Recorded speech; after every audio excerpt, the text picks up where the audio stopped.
socioeconomic status. And just having a good humor about it all, and having a good personality to make it more accessible. So I figured if anyone can talk about a hard, difficult topic, it would be this guy. And vanilla, if you saw the flyer about the flower, the title is Vanilla So Black. That's right. And so he will tell you all about it. So take it away there. Hello, everyone. I'm so grateful to have you. Now, I am recording live on this camera here on my phone, and it's pointing towards the screen. So if you are like, I don't want my voice nowhere on the screen, I'm sorry. The people won't recognize you, I swear. So we did this earlier. We went into the ethnobotany, the history of vanilla. I did a bridge. I skipped over stuff that I thought would be too much. Here's what we're gonna do. Y'all are gonna get the whole thing. No one, except for my aunt, has gotten the actual full class. And she's gotten it 5 times. Because I was practicing, and I said, you wake yourself up and you sit here and listen to me.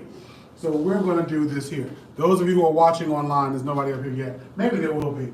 You throw in the things. At the end, it's gonna be a little survey. Do it if you want, it's optional, and just help me to, get better. So we're gonna be talking about vanilla. Now again, like I mentioned earlier, those of you who've seen this, you're gonna black this out of your mind. You've never seen this before, because most of you have considered that vanilla is not as black as you think it is, or at least I think it is, and I say it is. But it is so black, and it is more than a bleached concept of what somebody has led you to believe it to be. It's not basic, it's not boring, it's not regular, it's not plain Jane. It is a phenomenal plant that is going to be a queen, or should be at the end of this course, a queen in your life. Think about all the vanilla stuff you do, all the vanilla things you use, all these extracts that you enjoy. You cherish vanilla, and we're going to raise it up to a whole nother level to be the queen that she is. So here is somebody's objectives, okay? And for the people who missed this, y'all gotta brag and be like, y'all just should have been here. Y'all missed this whole thing, because I'm not a typical lecturer. I am not typical at all. This course is going to provide a nuanced understanding of vanilla's botanical origins, highlight the pivotal role of Edmund Albius, who, wearing him on my shirt, drip, drip, drip, in its cultivation, address historical nuances surrounding Black communities and their relationship with vanilla. As well, we're also going to explore vanilla's cultural significance in not just Mexican culture, but African cultures as well, and offer insights into its diverse culinary and cultural roles globally. A lot of big words. My uncle ChatGPT helped me put this together. And so, here's the house rules. I changed the slide up a little bit for those of you who saw it earlier. More dimension in, more grab in, because I want y'all to see these house rules. We said we were going to hold questions to the end at the top. I'm not going to do that. We're going to strike that one out, because there's only a couple of us here. So as y'all go, ask me a question. If I know it, great. If I don't, we'll try to figure it out. Think it out together, or you just research it. Keep in mind, there's no such thing as a stupid question. There's nothing you can say to me that I'll be like, that's dumb. I swear. Nothing. You can think of the most insane thing. Won't say it. That's not me. Okay, I might talk about you real bad when I leave. But I'm not going to do that to you here. Participate when possible, and let's have fun. So again, we're doing popcorn style questions. Okay? Popcorn style meaning, so that question pop up in your head, you corn it out to me. Now, I want you to know the following. I do my best to give you factual information on plant history, as any professor you will ever run into will. But due to the horrific thing called colonization, we only know what has survived. Information that has survived through oral history or documentation that wasn't destroyed. Some people have been destroyed, some documentation has been destroyed, things have been burnt down, people have been ran amok. Histories have been rewritten, okay? Revisionism is alive and well today. So keep in mind That's not supposed to be in the way.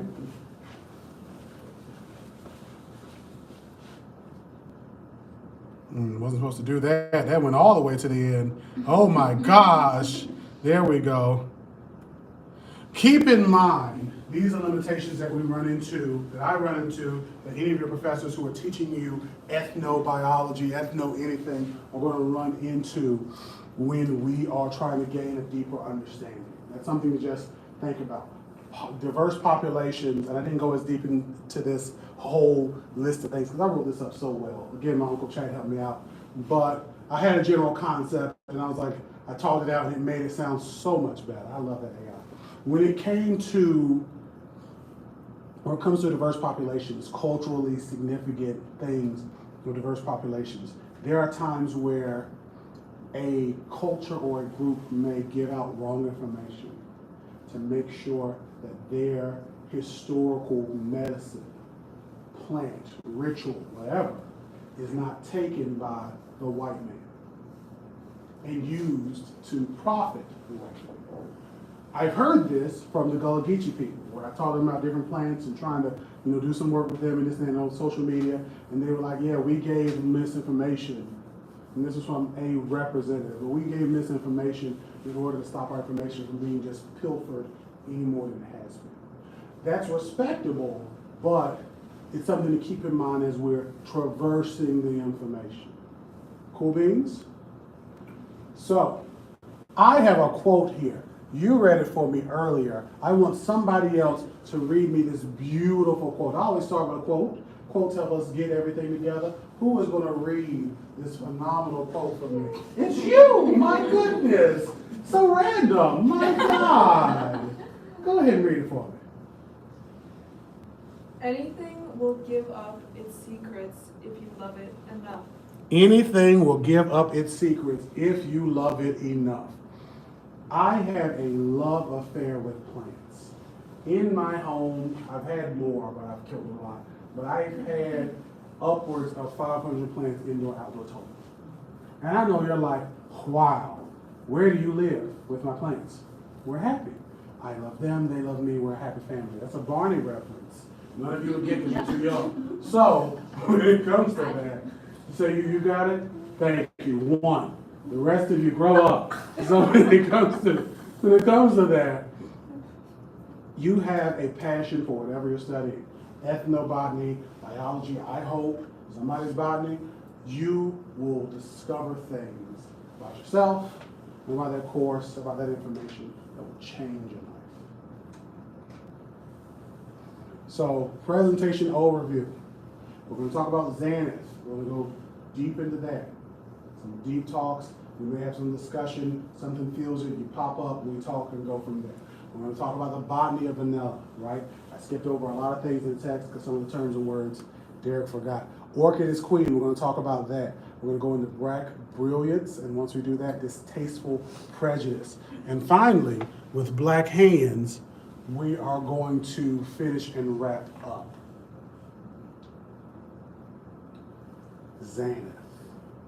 Now, I recently discovered that somebody among us can read some of these words that I couldn't on this. They said they try to make it like they couldn't. Oh, maybe I know, maybe I don't. But I just feel like they got it. I just feel like they can do it. So I'm just going to point to a couple of these names, and we're going to see if they got it, because I believe they do. They were doing it earlier, talking about the bees and stuff. She didn't know I was going to do this. I alleged to it. I alluded to it. This people here, King who? Tenitsili. Can you say it louder? Tenitsili. Definitely couldn't say that one. My tongue almost slipped and broke right there. Who is this person? Ooh. It's okay. That's what I say when I'm talking. So it should be Sakopotnitsa, but I can't say it fast. Sakopotnitsa. It's okay. I'm gonna just cut the audio out, and No, when you no, do boop, boop, boop, it's gonna be done. Sure. It's gonna be done. You're gonna have it. Totally. I'm gonna use your voice clips to Sa- say these names. It's gonna be like Her a name's gonna be Sa. exactly. It's gonna be a press and play book. They used to have those back in the day. You push the name, you see the little symbol, you push the button. Again, y'all younger people don't know, but they used to have. You remember that you push the button, And it would be like, for Little Mermaid, there would be a wave happening. You push the wave button, like, shh. It was crazy. You know, they got tablets and stuff, so they don't know about that. They don't know what So that's like. they don't know the struggle. They don't know the real. Trying to read a book in a car at night. You couldn't do that. You couldn't do that. So there was a village, the village of the Three Hearts, during the great era of the Totonac lordships. There was a king. I'm not going to read these names because Derek's tongue doesn't work like that. There was a king who had a daughter. He loved his daughter, cherished his daughter, and her name was Morning Star. So in today's times, she is the Instagram model, okay, that everybody's following. She has 2-3 million people on all of her platforms. She's making the money, and she has many students. She has so many gifts and talents. She's singing, she's rapping, she's dancing, she's leading award shows, she's writing books and articles. She's the queen to be. And she had so many men folk and probably some women folk trying to get after her, right? But the king said, no way, Jose, y'all get your rusty, dusty selves out of here. But she was like, but daddy, I just really love some of these men. I don't know why she's talking with a country accent. She's in Mexico. But she was like that, was feeling that way.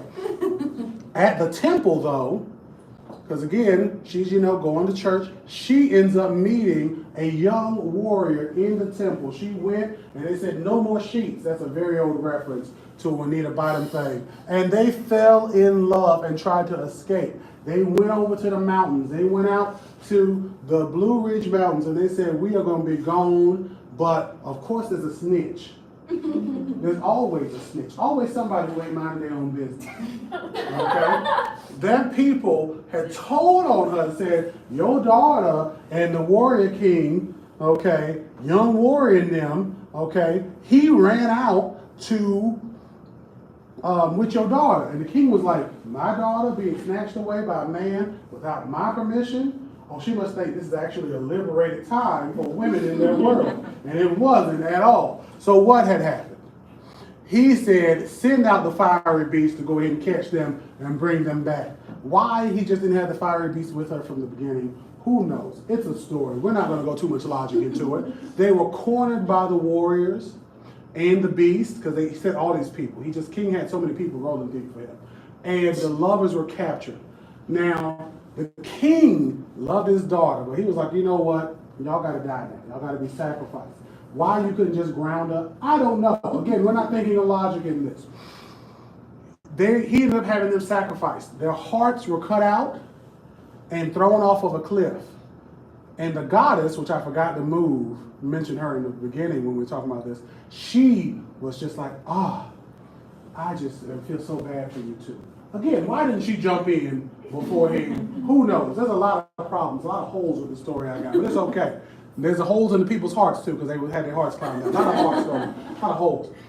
The goddess, this woman, was so moved that she collected their hearts and had a bush grow from the warrior's heart, which I felt like, when I was thinking about it earlier, I felt like I read somewhere that it was cacao, but I feel like that's a tree. Is cacao a bush or a tree? It's a small tree, but it could be Considered translated as a bush.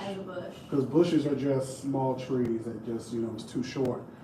That's how I understood it. I don't like, I'm not short-heighted or nothing, but, short tree, people. bush, shrub, and It could be. I tried to look up, because I was like, what did this grow to? But the princess's heart, who meant Morning Star, her heart grew into a lush, beautiful orchid, aromatic pods. It became the first vanilla. This is again that cultural story of how vanilla came to be. This plant, the locals were like, look at this.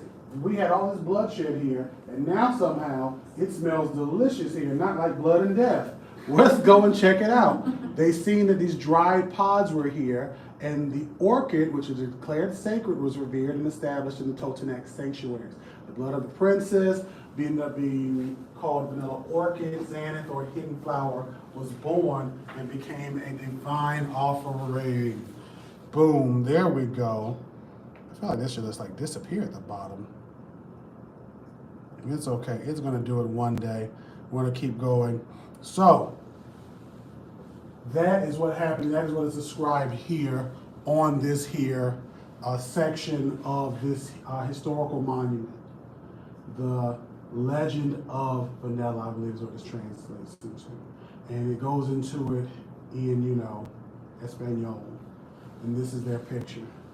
And I mean, they had to love each other looking like this. Look at how their faces look, right? So, beautiful Tom, beautiful Dom. There are so many plants that have a cultural story, to a certain extent, of how they came to be. Some explanation as to how we got this, or a religious inclination. I think passion flower is supposed to represent the resurrection somehow in Christianity. It's like 5 this dates. It was something, there was a bunch of numbers. It didn't make sense to me. And I go to church. It didn't make sense to me at all. But it made sense to somebody, and they did it. So we're gonna go ahead and skip forward into the botany of vanilla. We're gonna go ahead and talk about the science behind this plant. We went into the legend, now we're going into the science, right? So, the nomenclature, this is an orchid in the Orchidaceae family. There's over 100 species of vanilla orchids. But the one that is significant to us is Vanilla planifolia, also known as flat-leaved vanilla. Beautiful plant, phenomenal. Other species exist. There are other species that you may get a vanilla pod from. When you are like, hey, I'm going to get them to make my own extract to give away for Christmas. If you were doing that, you should start like now. It takes like, I think, 6 months or so for it to like really extract. They're native to Mesoamerica, specifically Mexico and Belize, and they are endangered, which is wild because they are grown in such abundance elsewhere. But in their home, they are not there. The name is derived from vaina, which is Spanish for sheath or pod. The description, it's a great description. Vanilla is a beautiful perennial vine. I have one growing in my apartment. Green vine climbs up other trees or supports and can grow 60 meters to 200 feet tall. It's hemiepiphytic, meaning it can grow on other plants and in the ground, right? So it's not fully living on plants by itself like mistletoe, but it is able to still get a good grip on them other plants as needed. Bright green leaves, as we can see here, with leaves that are lanceolate or oval shape, which you'll kind of see right here, tips ending in a point. And lanceolate means like shaped like a lance. Ovate means shaped like an oval. That's part of morphology that I remember. The rest of it was, large fragrant flowers that are hermaphroditic, meaning that they have male and female parts in one. And they have flowers for one a year for 1 day. Waxy cream green sepals, which you can see right here, and the creamy yellow petals, which again we see right here. And they generally can't self-pollinate without human intervention. They need the help of a person. Somebody has to jump in there. Ovaries swell and produce an AH bean, 20 centimeters. It takes approximately 9 months for that bean to ripen, and they contain thousands of seeds. Yes? So, Jillian and I didn't mention it earlier in the version, but part of the myth and the legend of why it's the female that turns into the vanilla is because of the gestation of like human species takes about 9 months, and the vanilla bean to be fertilized and develop into a fruit also takes 9 months. So that's partially why I think they chose the female to be associated with the vanilla That rather than makes the male. sense. It was something we talked about. It makes sense, and it smells good. And you don't usually associate men with like fragrant, vibrant smelling things, which is unfortunate because I don't smell good, but it is what it is. I love that you mentioned that. Thank you. We're definitely going to take that on the road when we mention it. This is the plant in full shade, in full view. And again, you can see its beautiful flowers. Now, if you just saw that flower without the pods, you may not know that vanilla is an orchid. It's something to really like push forward. How many of you before today knew vanilla was an orchid? Boom, we got like half of it, so that's perfect. Did you raise your hand? Yeah. Okay, we got over half of it. And it's okay that you didn't. And for a while there, I never knew. It's not like anybody's like, get this orchid. It just say vanilla beans. It's separate from the plant. But seeing it all together, it's like, wow, that looks totally different than I thought it would. You're only used to seeing these dried, shriveled things. So here's a longitudinal section of the vanilla flower. You have this anthers and the stigmata, and you have this rostellum in the center. This rostellum is kind of what keeps them from pollinating themselves. So when you are trying to pollinate them, and there's a video we can actually show, if we have time, that you have to literally pass through this rostellum. Most of you may get it, how they actually do this pollination. I watched the video a lot, gave up. I was like, I don't understand. I could never do this. I couldn't, my life depended on it, I'm dead. Just go ahead and dig a plot, that's it. So, beautiful plant. This part ends up ripening to become the ovary or the bean, and the ovule in here becomes the seeds. And again, you have thousands of seeds, which we love those seeds when we're making like vanilla bean ice cream. Those little black flakes are seeds. Seeds, people, seeds. The United States is the largest importer of vanilla beans. Madagascar is the largest exporter. Madagascar is in Africa. The second most valuable spice is, and it's the most popular flavor. Saffron is the most valuable spice. And both of these plants, saffron and vanilla, take a ham sandwich of a lot of work in order to get either a little bit of something or a hopeful chance of something. So keep that in mind. The orchid bee was thought to be the pollinator for this. This changed from earlier. Those of you who saw it earlier. I was like, orchid bees. But I learned from two wise people that that's actually not right, and people mislabel that as the actual pollinator. So mystery pollinators exist, but nobody really knows. But again, it can be self-pollinated through human intervention. So we skip over the orchid bee. We no longer have that in there. It was a lie. The cake is a lie. Another old reference. I'm making a lot of old references right now. So travel. The plant is here, and through human intervention and botanic exploration, botanic specimens were sent from the 1500s-ish to the 1800s to Europe. Okay, Europeans got it. Pip, pip, cheerio, big, big, Mary Poppins. We're going to send this out to other people. So cuttings of this plant were sent out. And again, during this time, I believe in there was a German who basically discovered how to self-pollinate these. But his method was slow, it was rigorous, and it was not effective. Meaning, sometimes you get good pollination in the bean, other times you don't. And his was a lot of times you don't. Again, it takes how many beans to ripen? 9 months. So you have 9 months, pretty much a year, to figure out you failed. Crush it. In 1819, cuttings came to Reunion and Martin, and later in 1893, they went to Madagascar, but in 1846, self-pollination was introduced, and it started going from Reunion to Indonesia and the Philippines. Right? There are some Tahitian vanilla beans you can purchase, but it's not as big of a market as Reunion, especially considering like the land mass. If all this is actually like an actual correct map that shows like things in the right size, because sometimes in maps, they don't show Africa as big as it's supposed to be. That's a thing that happens in case you don't know. It's, like most things, colonization and racism. When it comes to that, Reunion is like smaller than these other areas, but it produces more. It's wild. Orchid is queen. These beautiful orchid beans are a love and a cultural history of the Totonac people, who were indigenous peoples to Mexico. They lived in the states of Veracruz, Puebla, and Hidalgo, right? Until the 19th century, mid-19th, they were the main producers of vanilla. The people who were actually doing it, the experts, they also are experts in maize, squash, cotton, and vanilla. I gotta really take that off. I don't know why I still have that there. We're gonna pretend like that's not there. They're gonna X that out, scratch, scratch, scratch. Maize, squash, cotton. The plant was called Xanth first. Again, going back to the legend, that is the indigenous name. We've lost some indigenous names of some plants.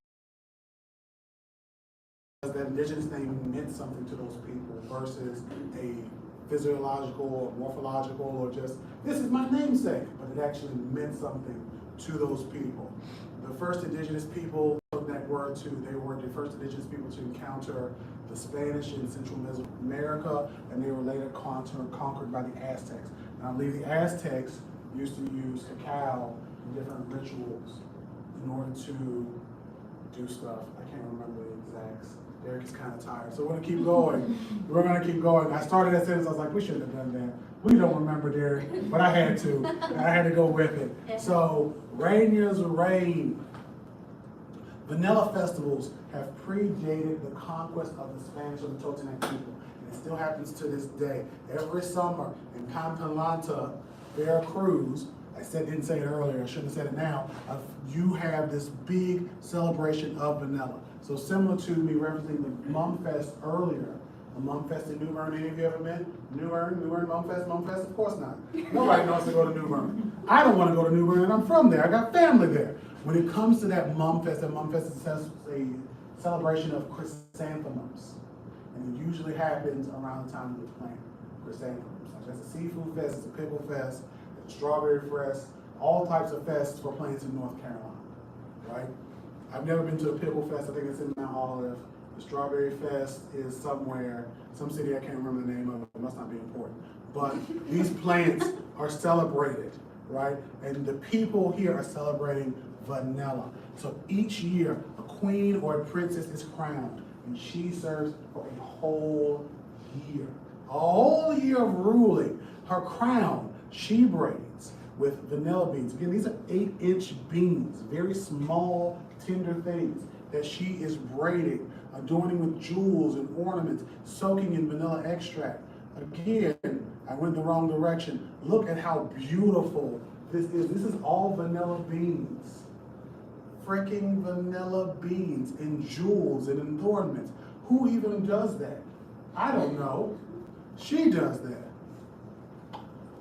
Uses for vanilla in the past and in the present. Women have perfumed their hair with it. The Aztecs used it to flavor a cacao beverage. I knew I had that up there. We were right. I should have trusted myself. What was I even doing? I knew I had this. Go past Derek. He put that in there because he knew I wanted to forget. The Aztecs used it to flavor a cacao beverage. Cacao beverage from the chocolate plant would not have been as sweet as milk chocolate is. Milk chocolate is sweet because of sugar. They can, have sugar in that ritual. So this bitter, floral tasting thing. I'm curious what it would taste like, but I probably wouldn't like it because Southern would like sweet stuff. So this is one queen, Marijuela Mondragon in 1981 with her crown. She's posing, I think this picture was from 2014. The article was, I can't remember, but this is her crown, so beautiful. Imagine how many vanilla beans it took to braid this crown. Imagine how long it took to braid this crown. And many of you braided or seen the Gullah Geechee people who were braiding sweetgrass in the baskets, right? It's amazing. If you purchase their baskets or their roses, it's an amazing work. Sweetgrass, just grass into something just amazing.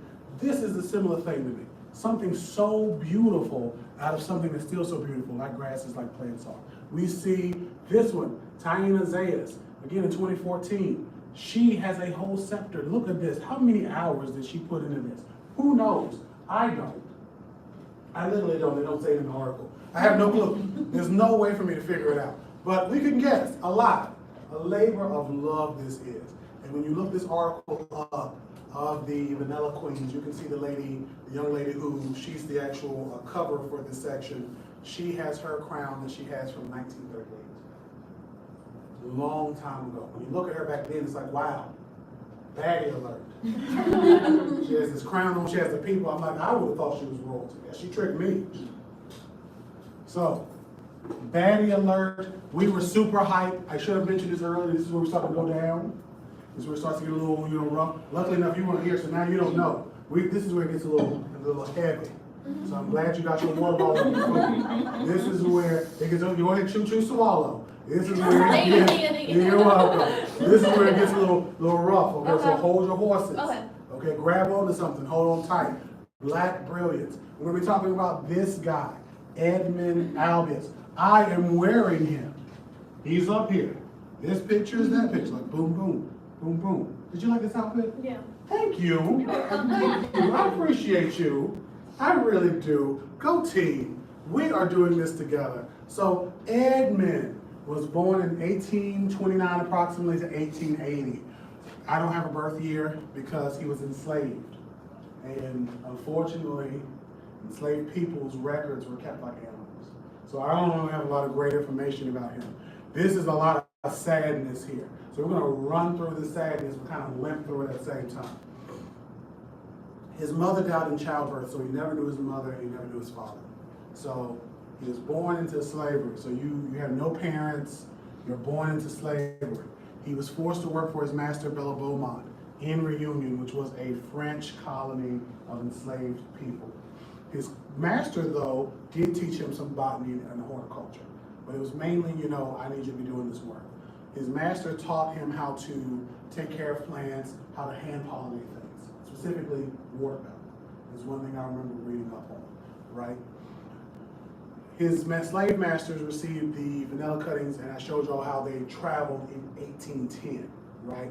So he got however many cuttings he got. I think he got like 3. You can only keep one alive.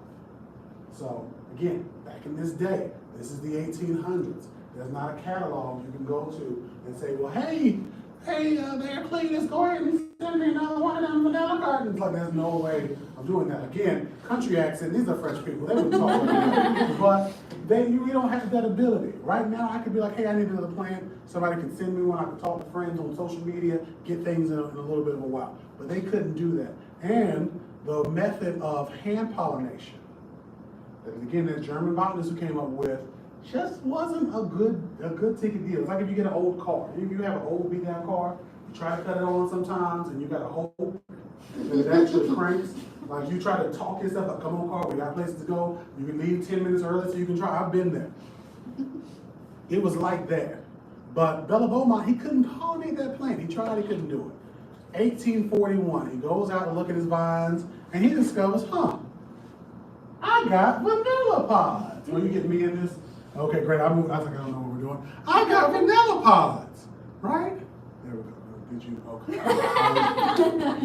I got vanilla pods. And he asked his enslaved worker, his enslaved child, who was 12 at the time, Edmund, did you do this? And Edmund said, yeah. And he said, well, show me how. Edmund took a little blade of grass, a little twisting motion, and he showed him.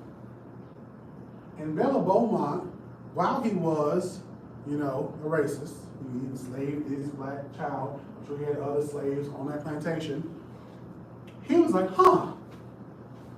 let me get the people. So he called other botanists, horticultural scientists. He said, y'all come here and look at what my slave did. Okay? Look at what this Negro did. He said, and he probably said, not Negro, I said, look at what, that was funny, I'm sorry. Look at what he did. So he told them, he had Edmund show them.